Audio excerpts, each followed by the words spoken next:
Ang kwento ni Tomby. Ang kwentong ito ay hango sa totoong buhay. Mula ito sa isa nating tagapakinig. Karanasan ito ni Arman. Walang eksaktong taon. Probinsya ng Capiz. Arman, linisin mo nga yung kabilang kwarto. Sa makalawa, darating ang Tio Diego mo. Wika ni Lolo Dado. Opo, Lolo. Teka, di ba siya po yung kapatid ni Mama na sundalo? Yung nakulong? Tanong ni Arman. Oo, apo. Siya nga. O siya, wag nang maraming tanong. Sundin mo na lamang ang inuutos ko. Muling wika ng Lolo. Nakatira si Arman kay Lolo Dado. Dahil malapit lamang sa bayan ang kanilang tahanan. Nang mga panahong ito, nag-aaral ng sekundarya ang binata. Mula sa angka ng mga sundalo at pulis si Arman, ang kanyang ama, kasalukuyang naglilingkod bilang pulis sa bayan. Samantalang ang nanay naman, nagtatrabaho bilang nurse sa kampo ng mga sundalo. Retiradong pulis din ang lolo nitong si Mang Dado. Dahil sa reputasyon ng pamilya, iginagalang sila ng mga taong bayan. Mataas ang tingin ng mga ito sa kanila, maliban na lamang sa isang anak ni Mang Dado na si Diego. Pumasok itong militar, ngunit kalaunay nakulong dahil sinalakay nila ang isang baryo at pinagpapatay ang mga tao ng walang kalaban-laban. Ito ang kumalat na balita, ngunit walang nakakaalam ng totoong nangyari, maliban kay Lolo Dado. Aatras tayo ng 2 taon. Nang mga sandaling yun, nagpapahinga si Mang Dado habang nakaupo sa beranda. Nakita nitong may pumasok sa kanilang bakuran. Marahang naglalakad ang tao. Panay ang paglingon sa likod. Sa pag-aakalang magnanakaw, dali-daling tumayo ang matanda at kinuha ang rifleng nakatago sa likod ng pinto. Binuksan ni Mang Dado ang ilaw sa beranda. Tinutukan ng baril ang lalaki. Nagtaas ito ng kamay at lumuhod. Marahang ibinaba ang dalang gamit at tinanggal ang suot na sombrero. Diego, anak nang, alam mo bang kamunti ka na kitang barilin? Hindi ba't nadestino ka? Anong ginagawa mo rito? Tanong ni Dado. Sa loob na ako magpapaliwanag, tay. Papasukin po muna niyo ako at may sugat ako sa tagiliran. Tugon ni Diego. Nanlaki ang mga mata ng matanda nang masipat ang tumutulong dugo sa tagiliran ng binata. Inalalaya ni Mang Dado ang anak papasok ng tahanan. Ano bang nangyayari sa iyo, anak? At bakit ka umuwi rito? Saan mo nakuha ang sugat na yan? Tanong ni Mang Dado. Napainkwentro po kami ng tropa ko, tay. Nakatanggap kami ng impormasyon tungkol sa isang baryo. Ayon sa ulat, pugad daw yun ng mga rebelde. Pero mas malala pa pala sa mga rebelde ang nadatnan namin doon. Tugon ni Diego. Ano namang ibig mong sabihin, anak? Ewan ko kung maniniwala ka, tay. Pero ang baryong sinalakay namin, pugad pala ng mga aswang. Naubos yung lahat ng kasamahan ko, baliban sa aming 2 ni Abner. Sa katunayan, siya nga yung nagligtas sa akin eh. Dinala niya ako sa pagamutan. Mga aswang? Paano mong nasabi yan, Diego? Hindi sila tinatabla ng bala, tay. Saksing buhay mismo ko. Ilang beses kong binaril yung isang babae sa ulo, pero paulit-ulit lang din tong bumabangon. Paano naman kayong nakaligtas? Dahil po kay Abner, tay. May tangang mutya yung taong yun. Siya ang lumaban sa mga aswang. Sugatan din po siya, pero nagawa naming makaalis sa lugar. Hindi ko alam kung ano yung nangyari dahil bago niya ako madala sa ospital, nawala na ako ng malay. Nung una, ayaw ko pang maniwala sa kanya eh. Pero nung makita ko kung paanong lapain nung isa sa mga taga-baryo, yung kasama namin, doon na ako lubusang naniwala. Ang baryong tinutukoy mo, saan naman ito banda? Gawing kanluran, tay. Mga 1,200 yarda mula sa mismong kabisera ng bayan. Mahabaging langit. Anong pumasok sa isipan ng opisyal ninyo? Bakit binigyan niya ng permiso ang pag-atake? Yun nga yung mali namin, tay. Dahil nang matanggap namin ang impormasyon, nasa patrolya kami ng mga tropa. Hindi na namin naipagbigay alam sa kampo ang ulat. Basta na lamang kami sumugod. Dahil dito, malamang huhulihin nila ako at mako-court martial. Bakit ikaw? Sino ba ang nagbigay ng utos? Ako ang platoon leader ng mga oras na yun, tay. Kaya ako ang nagbaba ng utos sa aking mga kasama. Pag-uusap ng magama. Dinampot naman ni Mang Dado ang walis at ipinalo sa ulo ng binata. Kung hindi ka ba naman sandamukal na gonggong, bakit hindi ka nakipag-ugnayan sa kampo? Sira ang tuktok mong bata ka, no? Hala sige, ayusin mo yung sarili mo at isusuko kita ngayon din. Kahihiyang ka talaga, Diego. Wika ni Mang Dado. Tatay naman, sa dinami-dami ng ipapalo, walis pa talaga. Oo na ho, eto na. Siya nga pala, iniwan ni Abdel sa akin tong kwintas niya. Hindi ko alam kung ano yan eh. Tugon ni Diego, sabay pakita ng kwintas. Kwintas? Teka, kahoy na naging. Mutya ang isang ito, Diego. Nakakita na ako ng kagaya nito. At hindi ako maaaring magkamali. Mutya ng dignumang binigay sa iyo ng kasama mo. Pero wag mong ibahin ang usapan. Kailangan panagutan mo ang ginawa mong mali. Muling wika ng matanda.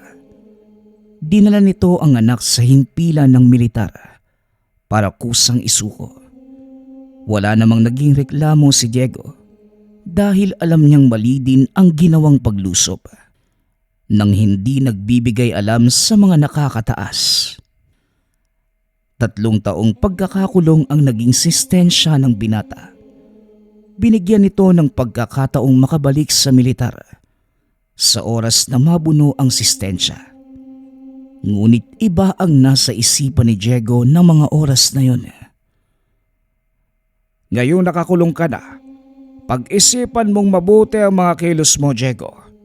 Hindi basta-basta ang maging sundalo. Hindi puro tapang ang dapat pairalin. Magpasalamat ka at nabigyan ka pa ng pagkakataong manilbihan pagkatapos ng sentensya mo. Sa palagay ko, tay, hindi na ako babalik sa serbisyo. May mas mahalagang bagay akong dapat asikasuhin pagkatapos nito. Tugon ni Diego. Ito ang naging pag-uusap ng mag-ama. Binuno ng binata ang kanyang sentensya hanggang sa tuluyang makalaya. Balik tayo sa kasalukuyan. Ngayong araw po ang uwi ni Tio Diego. Hindi po ba uuwi si na tatay? Tanong ni Arman. Hindi, iho. Abala ang tatay mo. Lalo ngayong palapit ang eleksyon. Masyadong magulo ang paligid. Tugon ni Mang Dado. Ay, palagi naman pong ganun eh. Si nanay po ba? Mukhang hindi rin makakauwi. Habang nag-uusap ang maglolo, Isang sasakyan ang huminto sa harapan ng tahanan. Bumaba ang isang binatang nakasuot ng itim na sando. Puno ng tato ang braso at napakahaba ng buhok. Sino naman kaya ang sangganong ito? Wala naman akong ibang inaasahang bisita ngayong araw Wika ni Mang Dado. Ngunit nanlaki ang mga mata ng matanda nang makilala kung sino ang paparating. Magandang umaga po, tay. Pasensya na. Aray ko. Ano ba naman yan, tay? Bitawan nyo nga yung walis. Para naman akong bata sa ginagawa nyo eh. Wika ng lalaki. Paanong hindi ka kakastiguhin?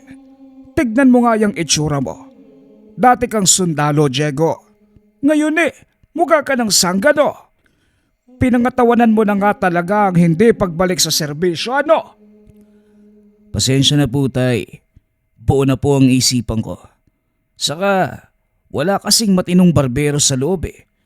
Itong mga tattoo ko, mamaya ipapaliwanag ko sa inyo. Siya nga pala, may darating akong bisita ha? Ewan ko sa'yo, Diego. Sige, pumasok ka sa loob ng bahay. At maligayang pagbabalik, anak. Wika ni Mang Dado. Napangiti naman si Diego at biglang niyakap ang ama. Maraming salamat po, tay. Teka, si Arman na ba to? Ang laki mo na. Siguro marami ka ng chicks, no? Wika ni Diego. Hindi po, Tio Diego. Pag-aaral po muna. Gusto ko din kasi maging kagaya mo eh. Aba, kagaya ko. Gusto mo ding maging sanggano, ano? Hindi po, Tio. Maging sundalo ho. Palabiro po pala kayo eh, no? Ay nako, masanay ka na dyan sa tsuhin mo. Kahit ganyang kalaki ang katawan, iisip bata pa rin yan. Hindi naman po, tay. Tara, Arman. Pagkatapos kumain, pumunta tayo sa ilog. Gusto kong maligo eh. Nakita mo na. Ay nako. Teka, sino nga pala ang bisita mo? Oo nga pala. Kung naalala nyo, tay, si Abner, yung ikunento ko sa inyo noon. Oo.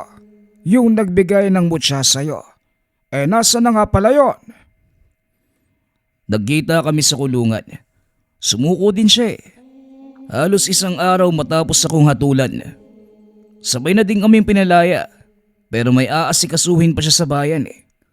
Kaya nauna na akong umuwi. Aba ganun ba? Arman, pasensya na po. Pakilinis ulit ng isa pang kwarto. Ikaw, Diego, hindi mo naman kasi sinabing may bisita ka. Wala akong problema, Lolo. Ako na pong bahala roon. Sige na, Arman. Mamaya pagkatapos mo dyan, pupunta pa din tayo sa ilog ha.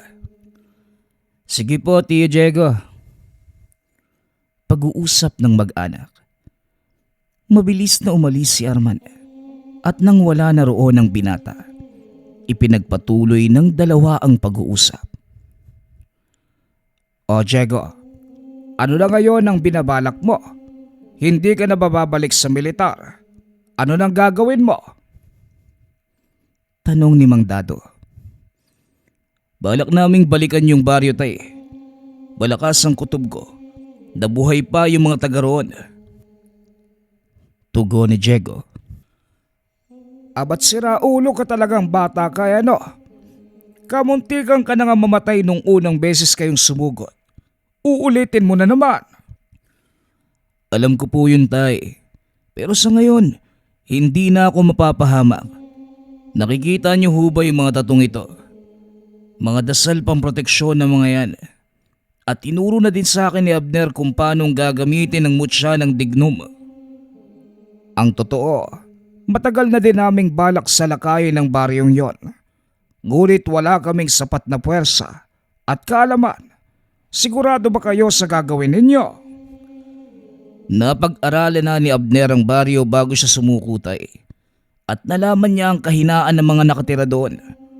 Marami nga sila, tay. Pero hindi nila kayang lumaban pagtirik ang araw.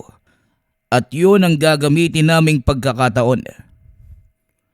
Siguraduhin mo lang na hindi malalagay sa kahihiyan ng pamilya natin, Diego. Alam mo kung paanong iningatan ng mga kapatid mo ang kanilang apelyido. Huwag ka nang mag-alala, tay.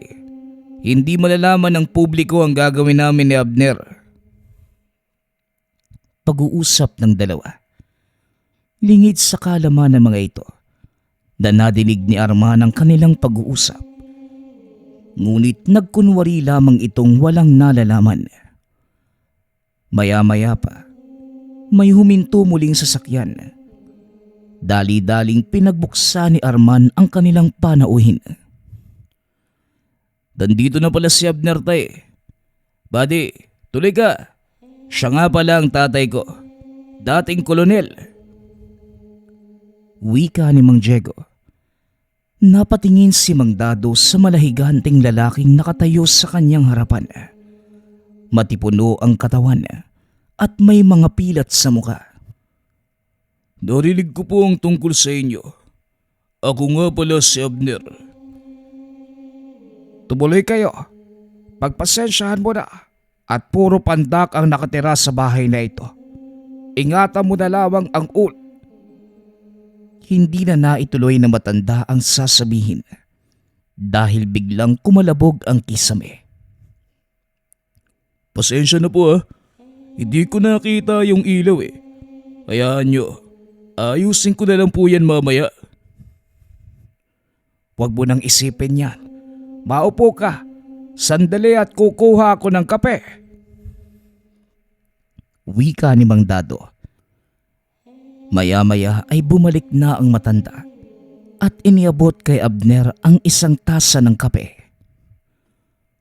Maraming salamat po. Siya nga po pala. May ibang tao bang nakakalam ng pag-uwi mo ngayon? Tanong ni Abner. Wala, buddy. Si tatay lang at mga kapatid ko. Tugon ni Diego. Mabuti naman. Hindi rin tayo magtatagal dito, buddy. Mga ilang araw lang. Sapat na siguro para makapaghanda tayo. Nauunawaan ko, buddy. Pasensya na, tay. Pero hindi po kami magtatagal dito. Bakit ba kailangan yung gawin yung bagay na ito? Pwede nyo naman silang hayaan na lang. Hindi po, Manong. Salot yung mga aswang na yun eh. Marami na silang pinatay at hindi na po namin hahayaang madagdagan pa mga biktima nila. Wika ni Abner.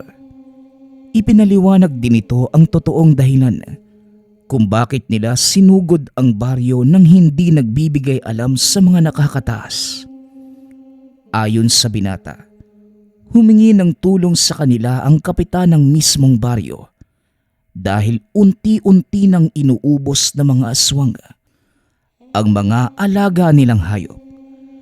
Natakot ito na baka dumating sa puntong wala na silang makain at mga tao naman ang kanilang pagdiskitahan. Kaya kami kumilos ng hindi nagsasabi, tay. Kaso lang, malaking pagkakamali yung ginawa ko.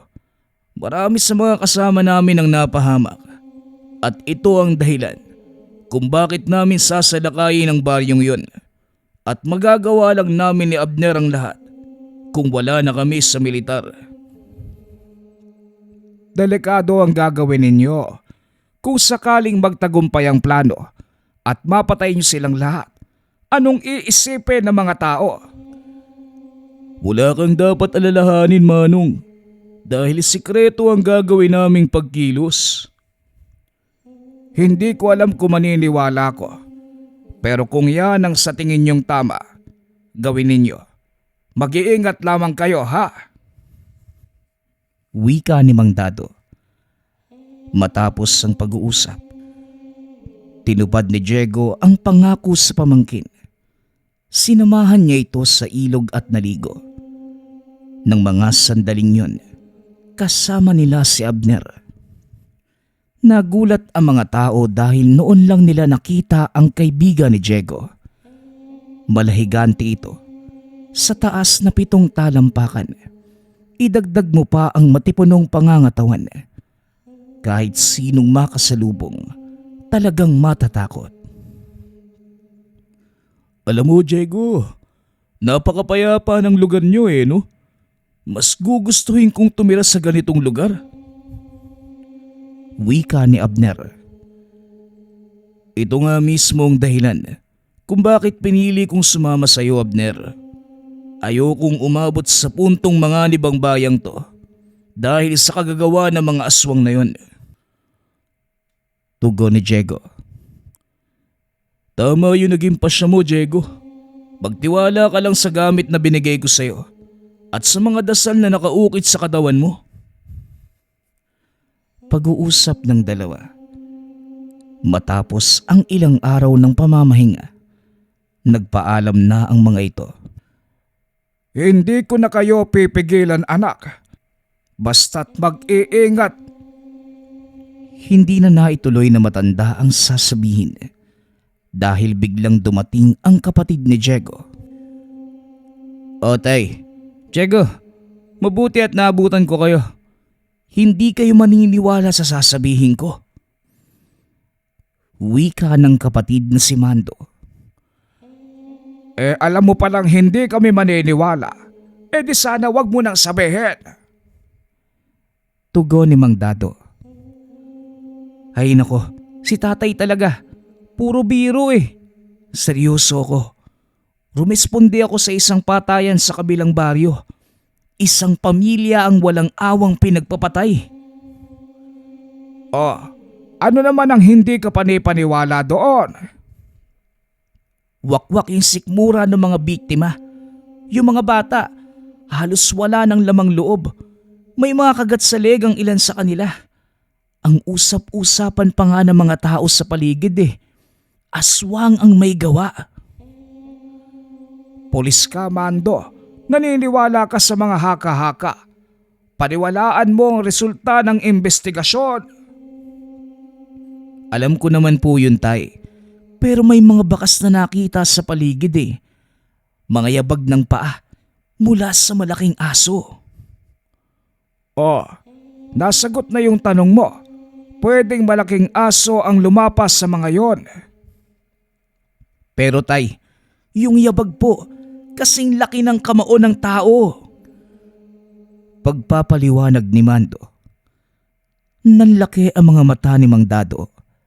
Dali-daling pinuntahan nila Diego ang pinangyarihan ng krimen. At nakumpirma ni Abner na hindi nga pangkaraniwang hayop o tao ang may gawa nun.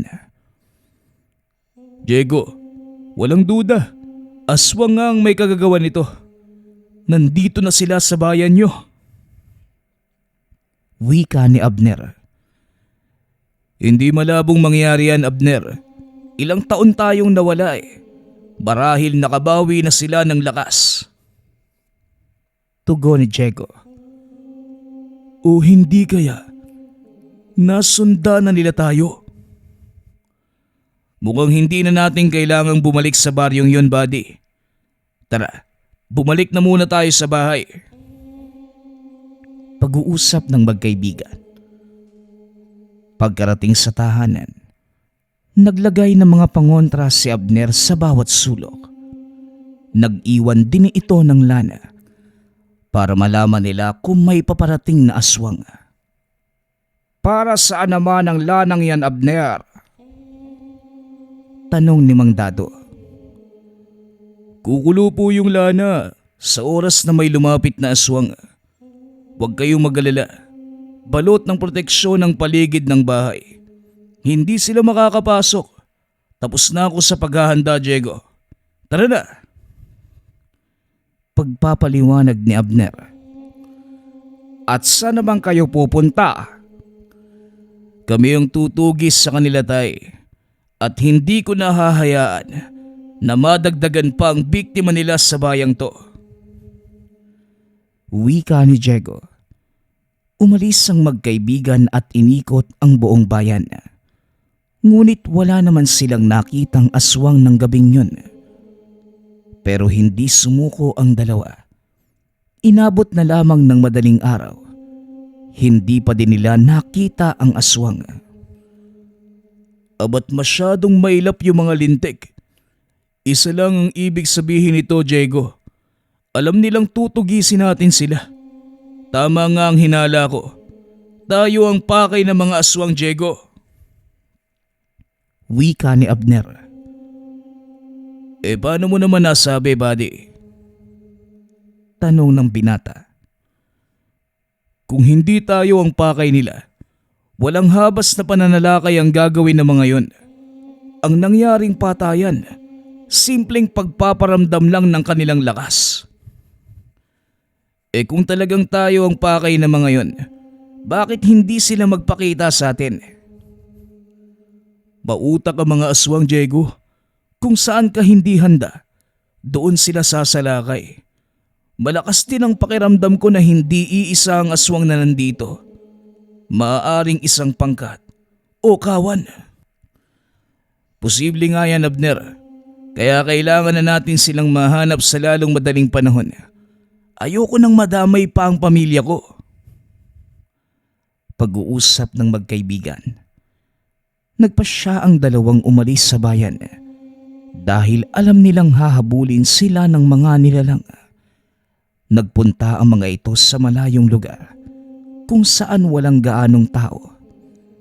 Tinanggal ni Abner ang mga suot na pangontra at nagsilbing pain sa mga kalaban. Nagkunwaring tulog ang dalawa at hinintay ang susunod na mangyayari. Lingid sa kalaman ng mga ito na nakasunod pala sa kanila ang pamangkin ni Diego na si Arman. Ilang sandali lang, kumulo ang hawak na lana ni Abner. Pasimple nitong hinawakan ang kanyang itak at patuloy na pinakiramdaman ang paligid. Laking gulat ng dalawa nang bigla silang makarinig ng malakas na sigaw. Teka, boses ni Arman yun ah. Wika ni Diego. Dali-daling bumangon ang binata. Ngunit kagad itong inawat ni Abner. Sandali lang. May kakayanang gumaya ng boses sa mga aswang, Diego. Maaaring nililin lang nila tayo. Tama ka, Abner. May alam akong paraan para malaman natin kung si Arman nga ang sumisigaw. Arman, kung nadidinig mo ako, sagutin mo ang tanong ko. Ano bang ginagawa mo? Akong bahala, buddy. Matalinong bata yang si Arman. Hindi siya basta-basta natatakot. Sagutin mo ang tanong ko, Arman. Ilan ang nunal ko sa likod? Nagulat si Abner nang biglang sumagot ang binata. 6, tiyo. 4 na may buhok at 2 patay.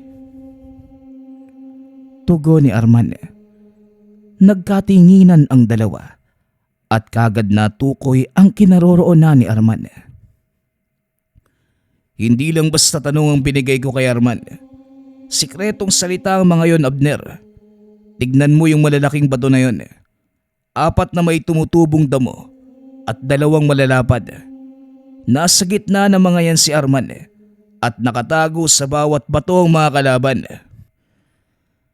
Pagpapaliwanag ni Diego. O ba't lahi nga kayo ng mga militar? Ano pang hinihintay mo? Wika ni Abner. Dali-daling sumugod si Diego. Walang sabi-sabi. Sinabuyan nito ng asin ang unang bato kung saan nagtatago ang isa sa mga kalaban. Napasigaw ito at kagad na lumabas. Nagulat ang nilalang dahil itak ni Abner ang kagad sumalubong sa kanya. Hawak-hawak nito ang ulo ng aswang habang nakatayo sa malawak na kapatagan. Kung talagang matatapang kayo, bakit hindi niyo ako harapin? Magsipaglabas kayo dyan. Sigaw ni Abner. isa-isang dumungaw ang mga aswang. Dali-dali namang tumakbo si Arman papunta sa kinatatayuan ni Diego. May iswang na nakasunod sa binata na kagad namang napigilan ni Diego. Sinalubong niya ito at pinagbabaril. Bagaman alam ng binata na hindi tatabla ng kalaban, ginawa niya ito upang tuluyang makapunta sa ligtas na lugar ang pamangkin. Hinarap ng magkaibigan ang mga aswang. Isinuot ni Abner ang kanyang mga pangontra at walang pagdadalawang isip na sumugod. Malalakas sa mga ito, ngunit dahil sa tangang gamit ng dalawang magkaibigan, nagagawa nilang makipagsabayan ng pag-atake.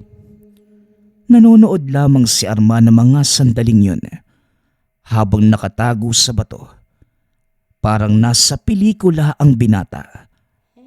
Habang pinagmamasdang makipagsagupaan ang tiyuhin at ang kaibigan nito, binitawan ni Abner ang kanyang itak at gamit ang purong lakas, hinawakan nito sa ulo ang isa sa mga aswang at inihampas sa bato.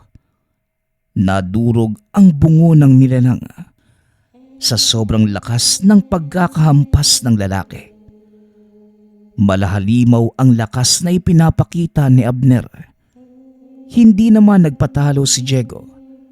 Gamit naman ang mutya ng dignum. Walang pagdadalawang isip nitong sinalubong ang mga kalmot at kagat ng mga aswang. Nagtataka ang mga nilalang dahil hindi tumatalab sa binata ang kanilang matatalas na kuko. Tila bakal ang katawan ng binata. 6 laban sa 2 ang naging labanan, maliban sa 4 na unang nagpakita. May 2 pang nakatago sa kakahuyan. Ngunit hindi naging hadlang ang kakulangan ng bilang para talunin ng magkaibigan ang mga aswang. Hindi na rin nila binigyan ng pagkakataong makatakas ang mga nilalang. Dinampot ni Abner ang kanyang itak. Dinasalan ito at pinugutan ng ulo ang mga kalaban. Kumuha ng langis si Diego at binuhos sa katawan ng mga aswang. Sabay sindi. Nagliyab ang paligid hanggang sa tuluyang matupok ang mga patay na katawan ng kalaban. Siniguro ng 2 walang matitirang palatandaan ng naganap na labanan. Matapos ang nakakapagod na sagupaan, nagpahinga sandali ang 2. Lumapit naman si Arman at dahil sa ginawa nitong pagsunod, isang malutong na kutos ang binigay sa kanya ng tiyuhin. "Aray naman tiyo, ang sakit nun ah," wika ni Arman. "Bagay lang yan sa matigas ang ulong kagaya mo. Pero mahusay yung ginawa mo. Pinairal mo yung presensya ng pag-iisip. Hindi mo hinayaang pangibabawang ka ng takot." Tugon ni Diego. Si Lolo Dado yung nagturo sa akin nun eh. Ang sabi niya, sa oras ng panganib, manatiling kalmado dahil wala ka magagawang tama kapag nagpadala ka sa pagkataranta. Tama. Pero bakit ka sumunod sa amin? Matagal ko na po kasing nadidinig kay Lolo Dado yung tungkol sa inyo. Matapang daw po kayo at walang kinatatakutan. Syempre, gusto kong makita yon ng personal. Pero, mali pa din ang ginawa mo. Delikado yun, Arman. Sa susunod magpaalam ka ha? Teka, akala ko ba pinangangaralan mo yung pamangkin mo? Bakit yung dating sa akin parang kinukonsinti mo pa Matigas ang ulo ng batang to, Abner. At kahit anong gawin mong pagpigil, hindi yon huubra. Tara na, umuwi na tayo. Wika ni Diego. Laking pasasalamat ni Mang Dado dahil nakabalik ng ligtas ang magkaibigan kasama si Arman.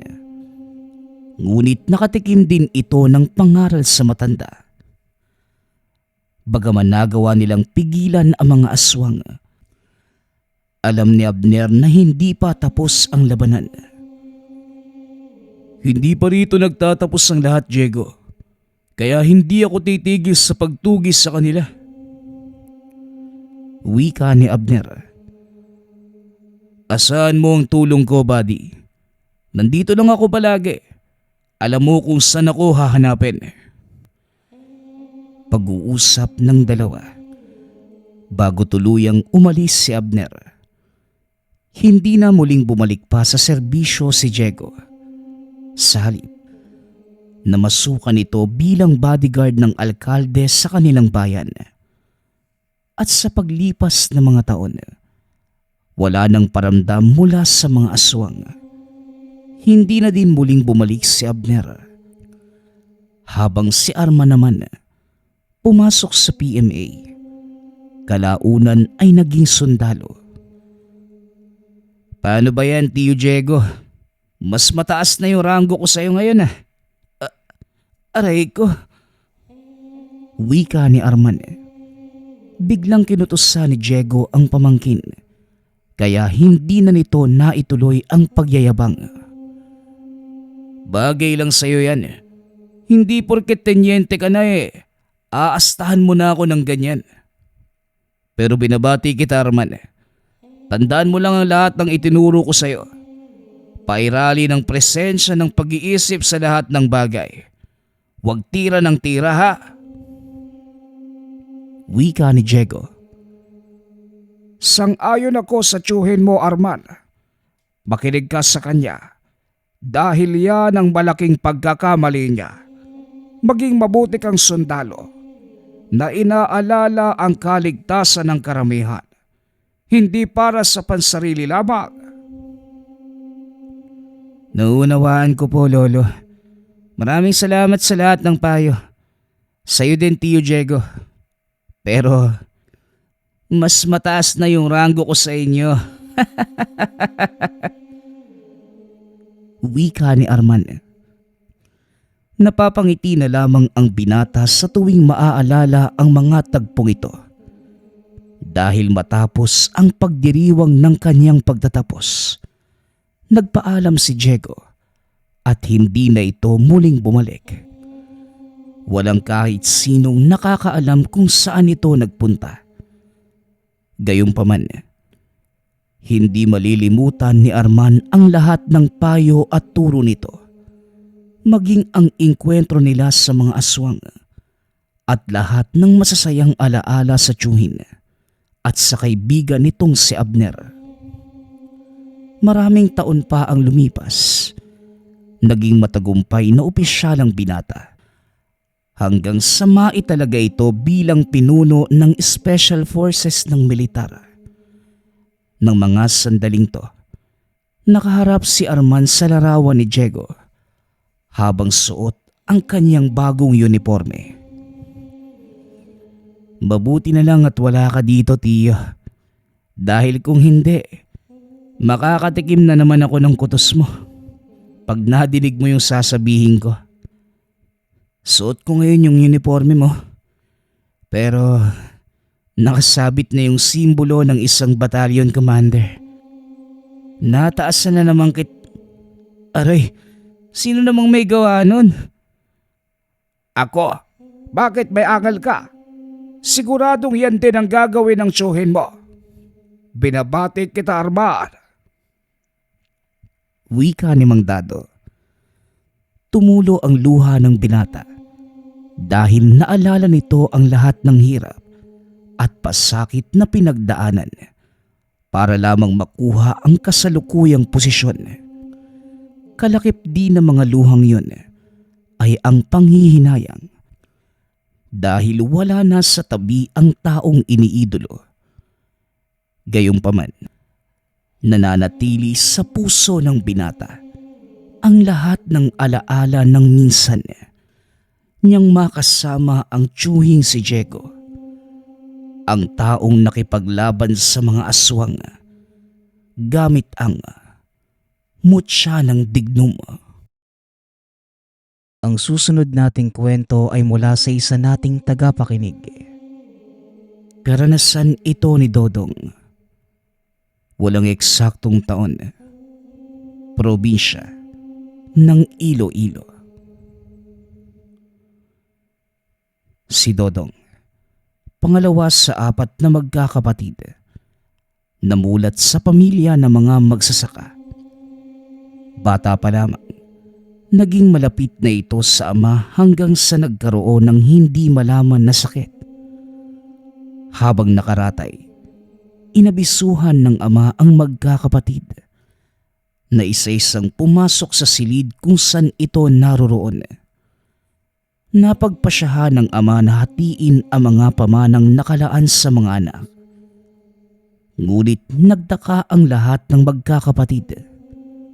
Binigyan sila nito ng tig-iisang titulo. Samantalang kay Dodong naman, isang lagyanang gawa sa tela at may lamang mga butil ng halaman. Napakamot na lamang ito ng ulo at napaisip kung bakit ganon ang binigay sa kanya. Hanggang sa tuluyan itong namaalam, naririnig pa din ni Dodong ang kataga ng ama. Napakaingatan ang piraso ng butil. Dahil darating ang araw na maiintindihan din ng binata ang lahat. Ilang araw mula nang mailibing ang ama, nagpaalam na ang mga kapatid dahil may kanya-kanya silang mga trabaho sa syudad, habang ang ina at si Dodong ang naiwan sa tahanan. Anak Dodong, halika. Naku, tignan mo yung mga gulay, oh. Ang gaganda ng bunga. Salamat sa pagbubuhay mo ng kalupaan ng tatay mo. Pero anak, nalulungkot ako. Lahat ng mga kapatid mo malalayo na ang nilalakbay. Samantalang ikaw, anak, bakit hindi ka kaya mag-aral ulit? Wika ni Nanay Pasing. Nay, nag-aaral naman po ko araw-araw sa pagtatanim at pagpapalago ng mga lupa. Kontento na po ako sa ganito. Masaya naman po ako sa narating ng mga kapatid ko eh. Pero dito po talaga ako masaya, Nay. Tugon ni Dodong. Gustuhin man ng ina na kumbinsihin ang anak. Ngunit sadyang ang pagiging magsasaka talaga ang kapalaran ng binata. Kaya hinayaan na lamang siya ng ina at inalalayan na lamang ito para mapabuti pa ang karanasan ng anak. Isang umaga, habang nag-aayos ang binata ng mga bakod sa tinanim na mga pechay, may nakita itong naglalakad na isang magandang dalaga. At dahil sa pagkamangha, nakangiti ito habang nakatitig sa dalaga. Sa pagpapatuloy ng kwento, papunta pala ito sa kanila. Akala niya ay dadaan lamang. Ngunit laking gulat nito nang tinanong kung saan ang bahay ni Aling Pasing. At sa pagkataranta, akmang tatayo na sana si Dodong ngunit nataliso dito. Dahil hindi niya namalayan na naitali din pala ang mga paa sa ginagawang bakod. Mabilis namang tumayo ang binata sa nakakahiyang sitwasyon. Hindi na nagsalita pa. Itinuro na lamang ang bahay na hinahanap ng dalaga. Tao po, tao po, magandang araw po.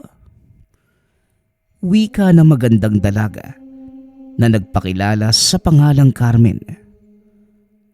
Oh, magandang araw naman sa'yo. Ano ang may paglilingkod ko sa'yo, iha?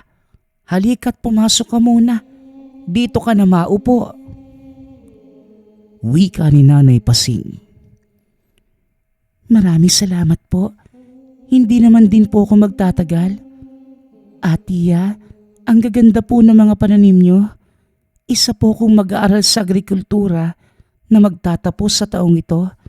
Binigyan po kami ng guro ko ng lugar na pag-aaralan. Kaso po, hindi ko makuha yung tamang pagpapalaki ng halaman. Lahat naman po inaral ko na para sana sa proyekto namin. Kaya po ko naparito. Nakita ko po kung gaano kaganda yung pananim nyo. Kaya gusto ko po sanang magpatulong sa proyekto ko. Magbabayad naman po ako kung papayag kayo eh. Tugon ni Carmen. Iha, wala namang kaso sa akin. Pero ang anak ko talaga ang maalam sa mga ganyan. Pero sigurado kong papayag yon. Tara nga't mapuntahan natin. Wika ni Nanay Pasing. Halos hindi makatingin ang binata kay Carmen dahil sobrang nahihiya ito sa nangyari. Ngunit dahil kasama ang ina, inayos niya ang pagtayo at pakikitungo sa dalaga. Kahit tila natutunaw siya sa mga titig ni Carmen. Nag-uusap sila kung paano matutulungan ni Dodong ang dalaga. Ngunit tila nag-aalangan ang binata dahil wala namang espesyal na mga pataba ang mga lupang tinataniman niya. Kinabukasan, sumama si Dodong sa tinalagang lugar kay Carmen para matulungan siya sa pag-aaral. Hindi naman plano ng dalaga na hayaan si Dodong na mag-isang gumawa. Kaya pinasuri lamang niya ang lupa kung ano ba ang kulang para mataniman ng kamatis. Ni hindi man lamang nakapagtapos si Dodong ng kung anong kurso patungkol sa pagpapatubo ng mga halaman. Bagaman saksi ang dalaga sa magandang tubo ng mga pananim nito, ngunit tiwala siya na makakatulong ang binata sa proyekto. Hanggang sa lumipas ang mga araw, naging abala ang dalawa sa pagsasagawa ng pag-aaral. Ang ipinagtataka lamang ng dalaga, tila lahat ng mahawakan na tanim ni Dodong sumisigla. Yun bang napakagaan ng kamay sa pagtatanim sa kahit anong uri ng lupa. Hanggang sa naging maayos na ang mga halaman, maging ang mga kamatis. Laking pasasalamat ni Carmen, naging maayos ang proyekto nang dahil sa tulong ng binata at naipasa ang pag-aaral. At dahil din sa kaganapang yun, naging malapit sila sa isa't isa. Sa pagdaan ng mga araw ay naging maayos naman ang lahat. Hanggang sa isang umaga, pumutok ang balitang pagsalakay ng mga balang at peste sa mga pananim. At lahat ng madadaanan nauubos. Nay, ano nang gagawin natin?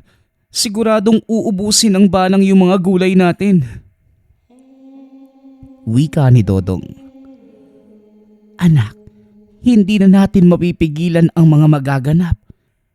Pero mahalaga na mapaghandaan natin. Kagaya ng tatay mo, naniniwala akong maubos man ng peste ang mga pananim. May babalik mo ito. Maniwala ka lamang dahil may awa ang Diyos.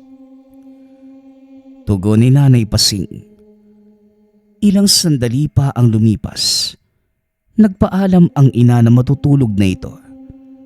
Naiwan si Dodong sa tapat ng mesa at malalim na nag-iisip. Halos nakakabinging katahimikan ang bumabalot sa buong sistema ng binata. Hanggang sa may nadinig siyang tinig. Isang boses na tinatawag ang kanyang pangalan. Hinanap niya kung saan yun ang gagaling. Iniiiling pa ang ulo sa pag-aakalang nananaginip lamang siya. Lumabas ito ng tahanan. Sobrang tahimik ng lugar. Ngunit alam ng binata na wala naman silang malapit na kapitbahay at halos puro pananim lamang ang makikita sa labas. Nasa pinto ng bahay si Dodong. Biglang may dumamping malamig na hangin sa kanyang muka. Hanggang sa nadinig niya muli ang tinig.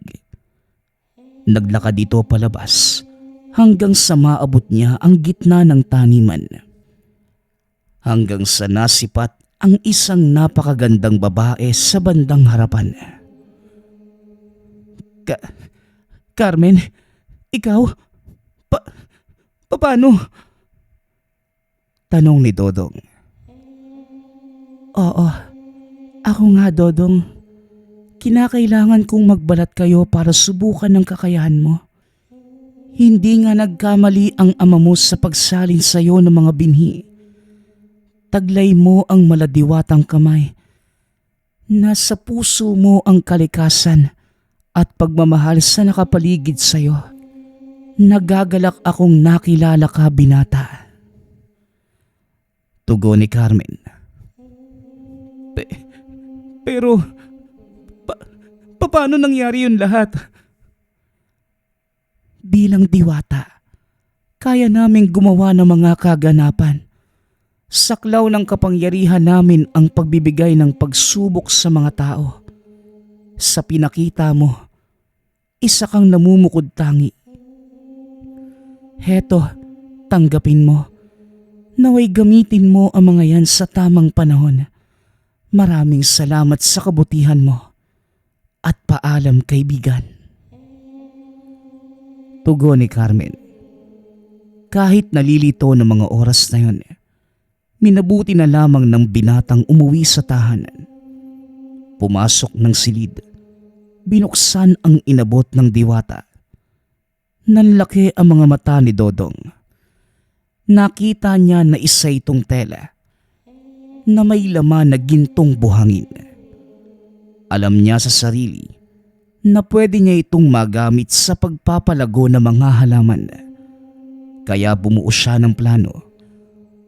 Uunahin niya ang mga napinsalang taniman malapit sa lugar at nangako na tutulungan ang mga magsasaka sa muling pagpapalago ng kanilang mga pananim.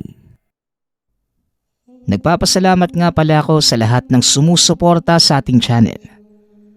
Nawa ay patuloy niyong suportahan at pakinggan ang ating mga kwento. Hanggang sa muling pakikinig. Paalam.